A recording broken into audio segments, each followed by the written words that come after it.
what other career do you get 30 minutes where someone's just going to listen to what you say? And once he said that, it made me really...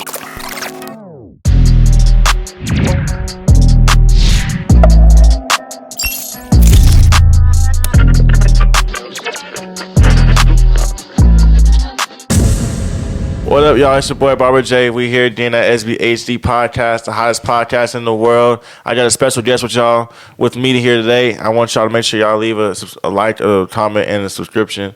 And let's get into it. You know, we got a videographer, photographer, an editor, a barber, entrepreneur, a financial advisor, almost anything in the book, man. One-stop shop. You name it, he got it.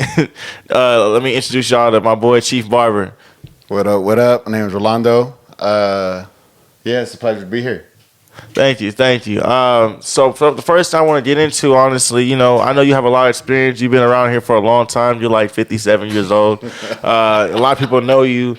So just let, you know, like, I want you to start off with whatever you want to and try to give the audience some type of feedback on, or a little background? A little background on yourself, you know what I'm saying? I'm a 10-year seasoned barber,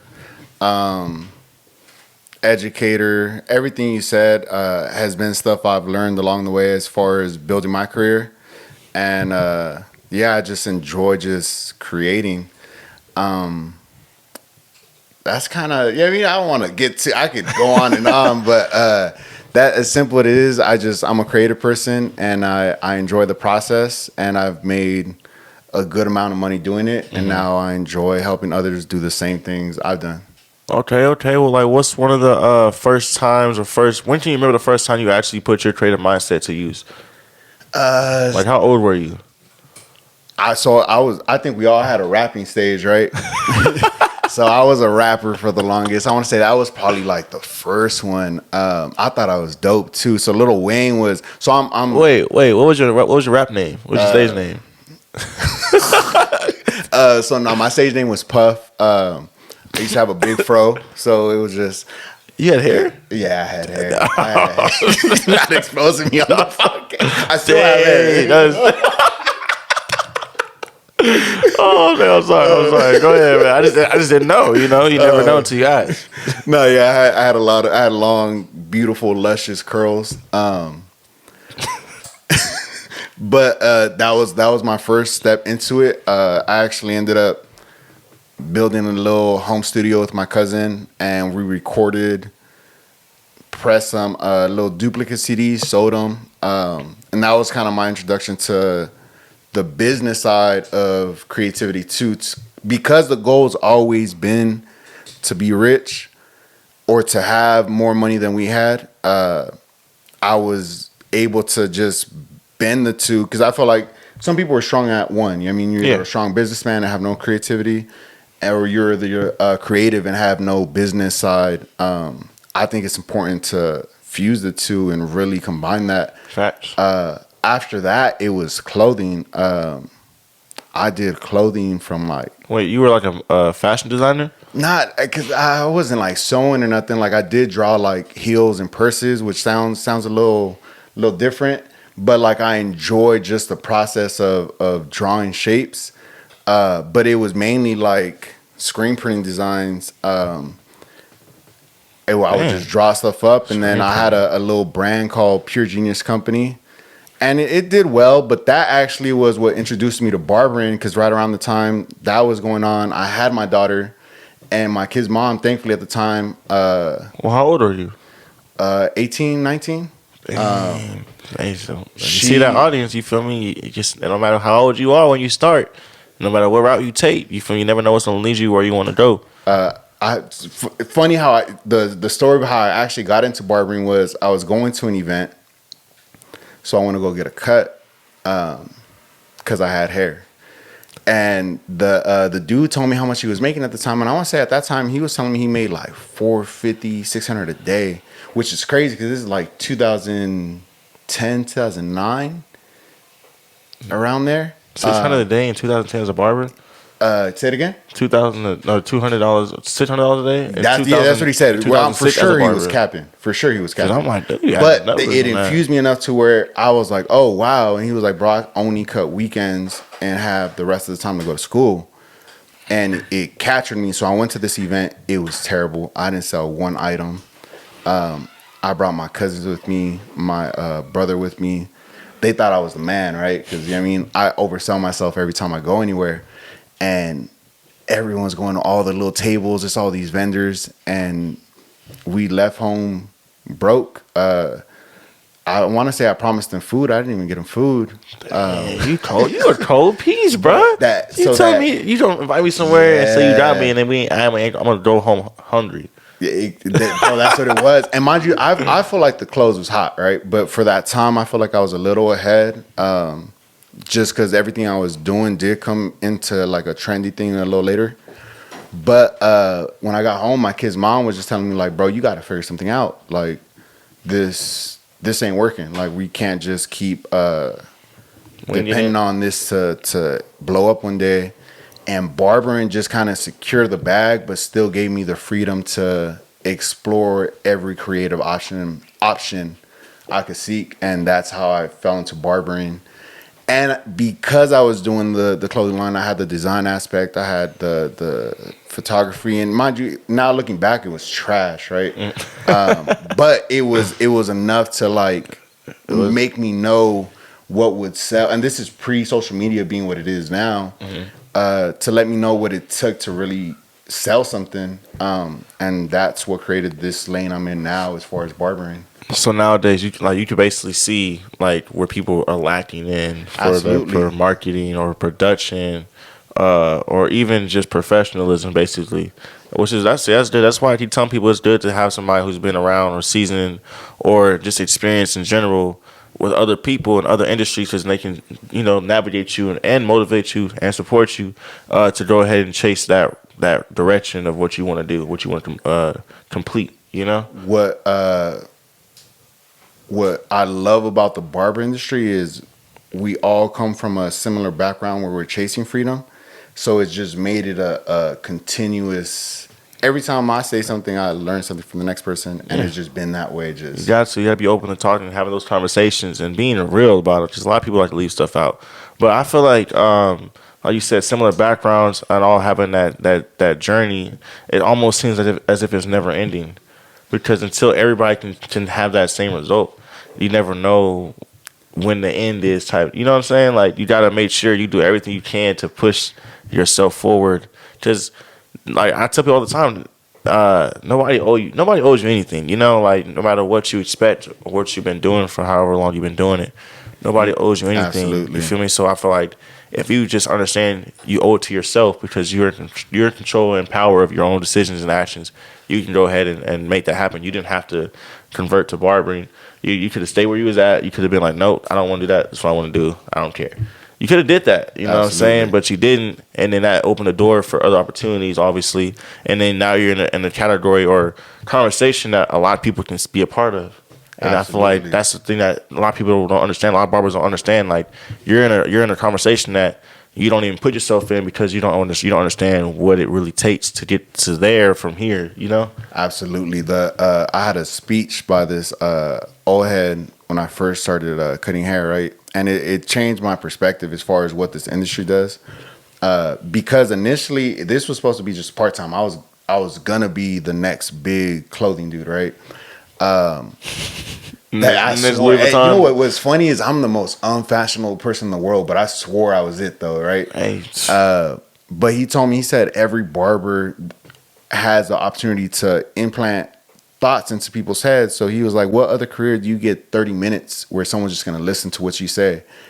And once he said that, it made me really aware, because it's vice versa. We get to have that same conversation with no interruptions. That everything I've learned to build the assets and build the teams and the networks has been because of the share. And it's also the reason I haven't left, because I feel like this is where it's the easiest place to build the network, because it's so consistent. Facts. And then even then, Financially, how would you say it is saving money, or at least learning where to put your money for now until you're ready to use it? Like, because I know we talk about this all the time, but a lot of people don't really understand a lot. Like, some people probably do, and they already doing that, but a lot of people don't understand, like how I didn't understand. How do I set my money to the side and break it down to where I can put this away and use this over here and then have this just saving? So I had a client in, I forgot what year, right? But early in my career, he broke it down to me through this book by, I forgot what the book's called, but it's by this dude named Dave Ramsey, right? So the breakdown was real easy, where it was 20, 30, 50, right? So he's like, bro, if you paying more than 50% of your income to live, you living above your means, right? Mm-hmm. And once I understood that, and he put it on me, like, it's easier to increase income than it is to decrease your lifestyle, and start just budgeting and budgeting. So it made, because I'm a barber and I could work as long as I want, it made me go that much harder to where I could live with 50%. That other 30% was instantly into savings. And because I was blessed with a partner at the time, and we're still friends, right? In case you're watching. He's talking to you. You know who you are. Yeah, I don't. Yeah. But he know who you are, though. Hey, the nervousness in me, you're just sweating. I was blessed to have her as a teammate. We were both on the same page with both our incomes, and talking to different people. Once I seen what it took to buy a home, it was a go.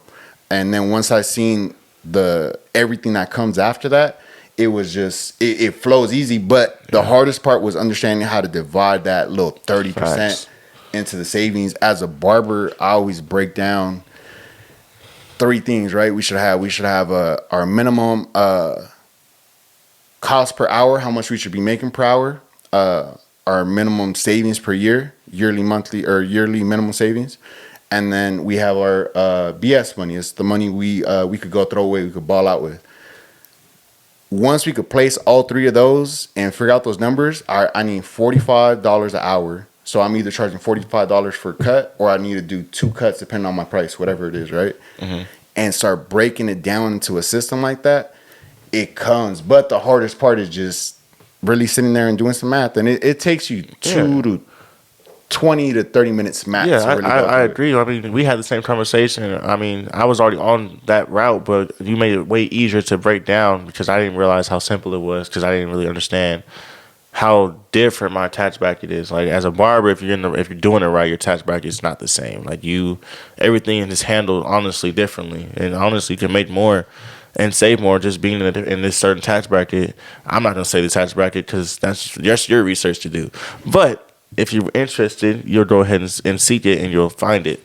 But I was going to also say, too, I noticed that I've asked a lot of people, and some people, I get different answers. But as far as buying a house, like, that's something I actually plan on doing real soon when the time is right. But how important is it for somebody that's in our industry to buy a house, and why is it important? So to me personally, right, this is my belief system. Because people tell you otherwise, and at the end of the day, I am just a barber. I am seasoned in what I'm saying, and I've seen it work. But to each his own, we all take different routes. We don't have retirement funds. We don't have 401ks. We don't have any type of savings. So we see barbers going to their 40s, 50s, even 60s, still cutting hair. I feel like a house is the easiest way to make sure you got something in those next 20 years, right? Because and we could break it down into what you use a house for, right? We could rent it out, do this, do that. But just a single house, I mean, it's a nice little savings to have in those 30 years. I've seen it to where I'm cutting next to barbers at a certain age that have to cut. And that worries me, just coming from a hustler's point of view, because I'm not going to be in forever. I'm not always going to understand the trends. I'm not always going to be cool enough to speak to the younger generation. This is a young man sport too. So the people paying the bills is the youngsters. The old heads is losing their hair, not me. Other old heads is losing their hair. I mean, so you are pushing 60 though. I was like, he getting kind of old, but he look young though. He take care of himself, a little bit of jogging. I'm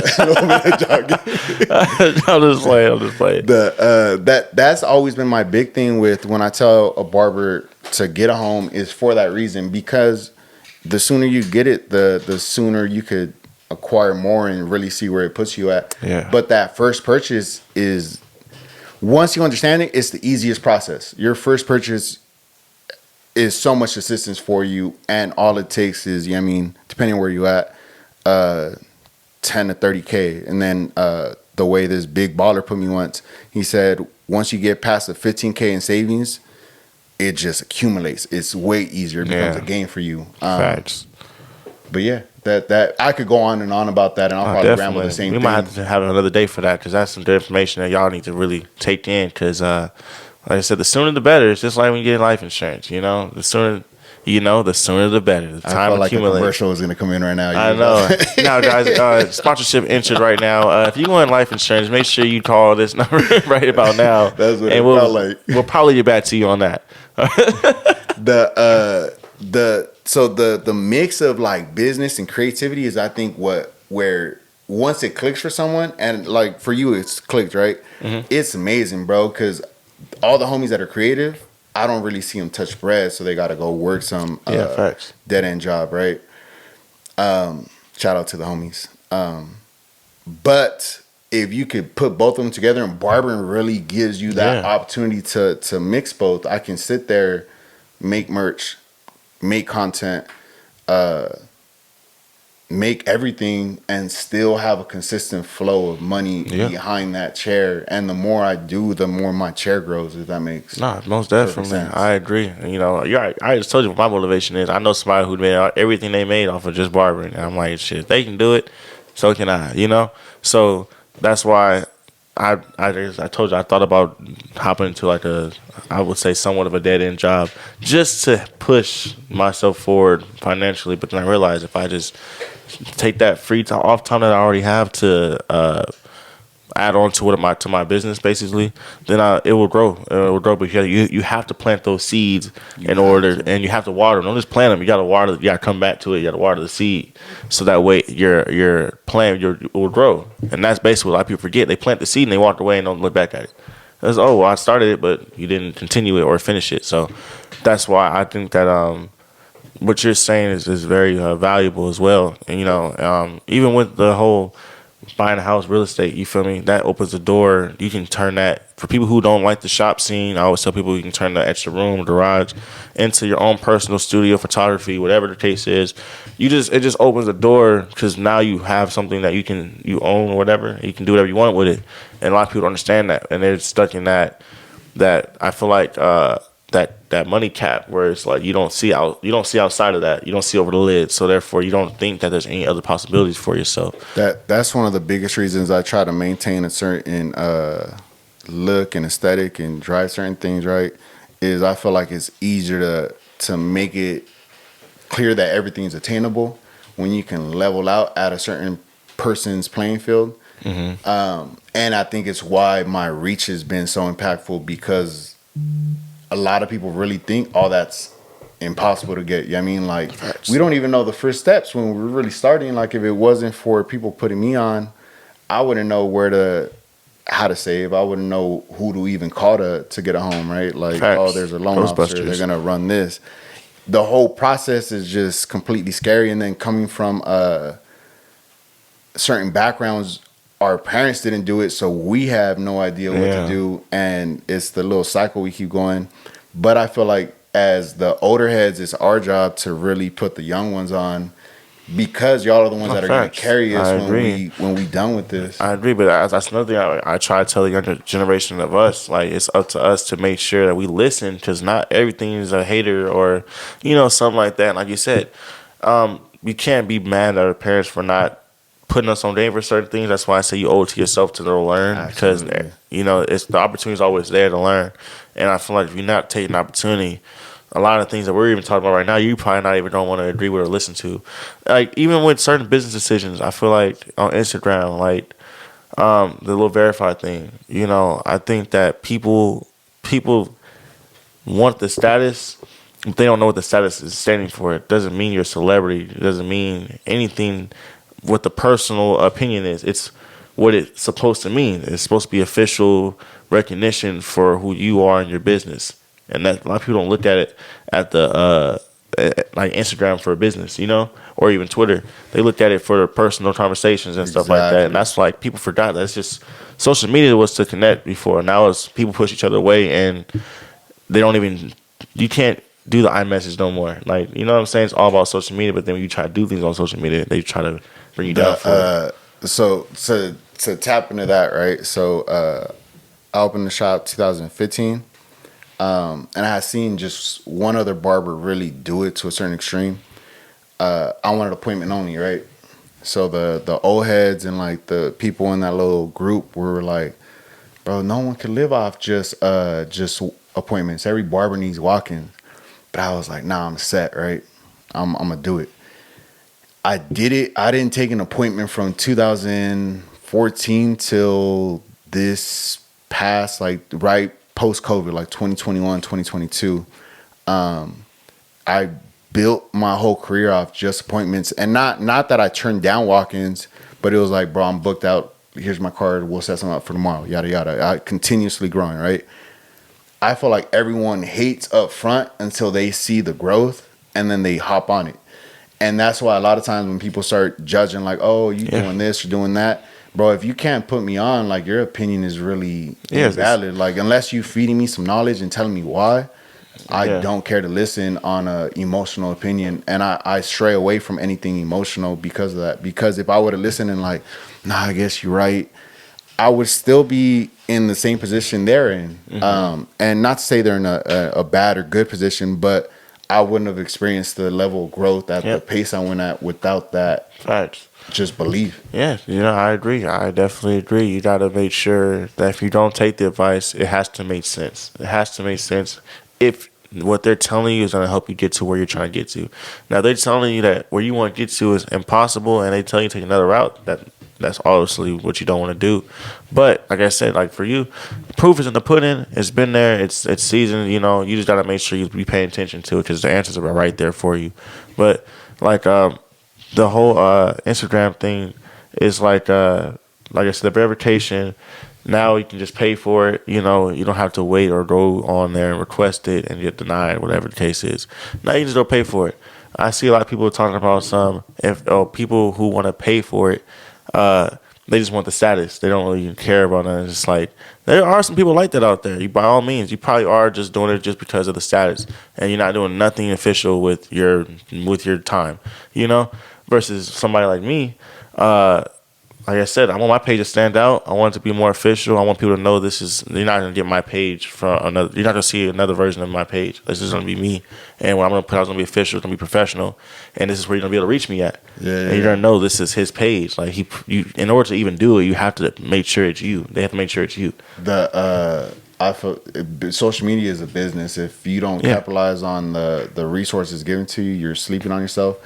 And if you're doing it for status, I feel like that's your own little route. I mean, it works for some people. Like I've seen status take people to places they would never get to without it. And anyone shading that is just like, bro, mind your business. Exactly. That's how I take it. Like I try to mind my own at all times because of that. Because nothing is proven. That we're in a experimental era.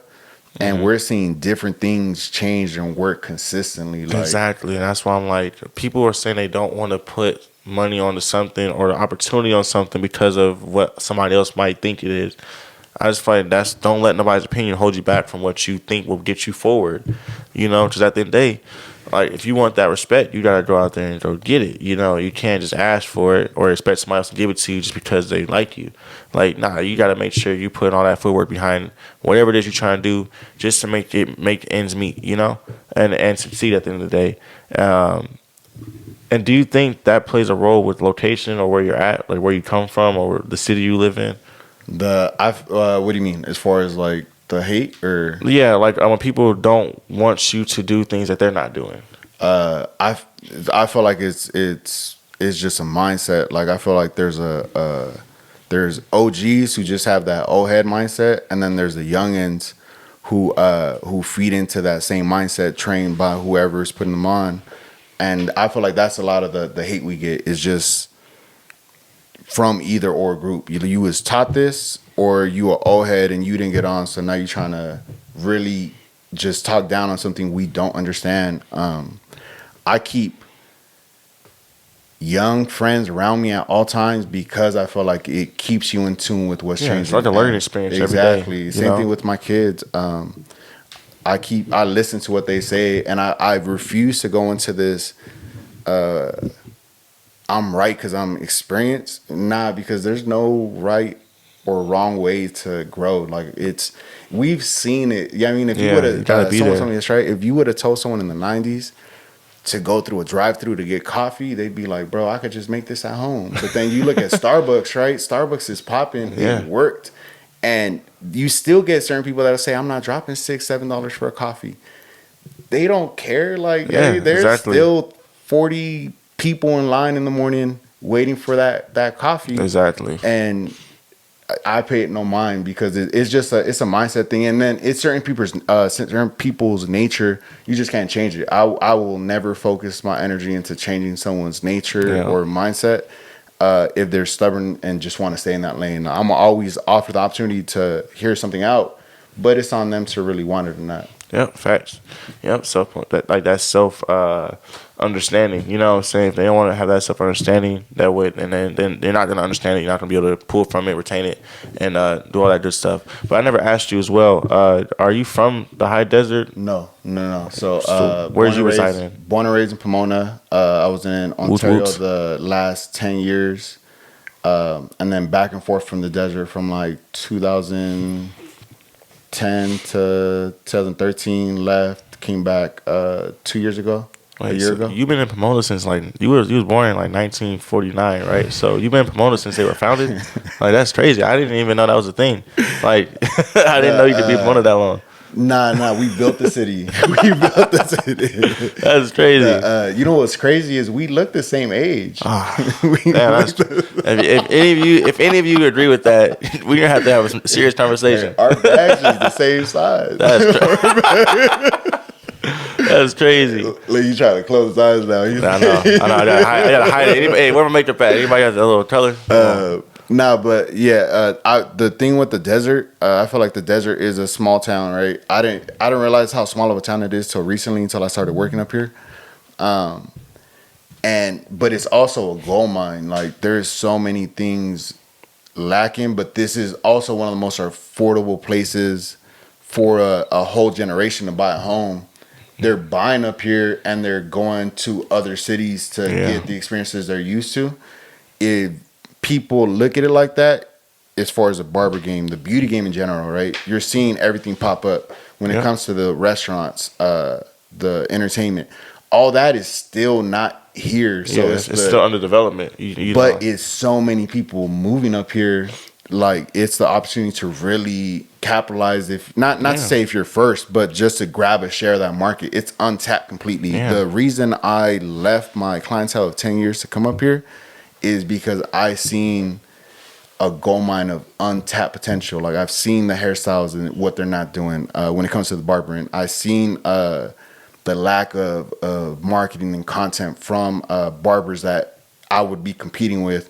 Yeah. And it seems too easy for an outsider to come in and really make his mark.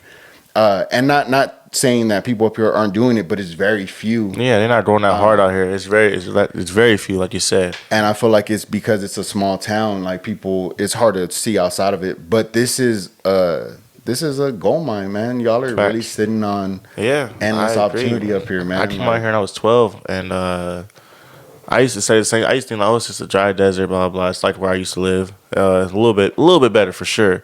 But that was my first impression on the where we're at now. But like I said, as I got older and I started being part of the barbering business, I looked around all this open land. I looked at all the open opportunities, all the different barbers. I started cutting hair. It was like, oh, you want to be a barber? Oh, whatever. Now it's like, oh, everybody wants to be a barber now. I'm not mad about it. I'm glad because that's why I want to push the industry harder for a lot of people who are younger because they don't think that this would be a way out of a situation or financially. And this is like, honestly, one of the easiest ways out. Like in any situation I can think of right now, it's probably one of the easiest ways out. You just got to get in, get out. And I feel like with our school too, it's only $5,000, and then it's like 300 or 500 down.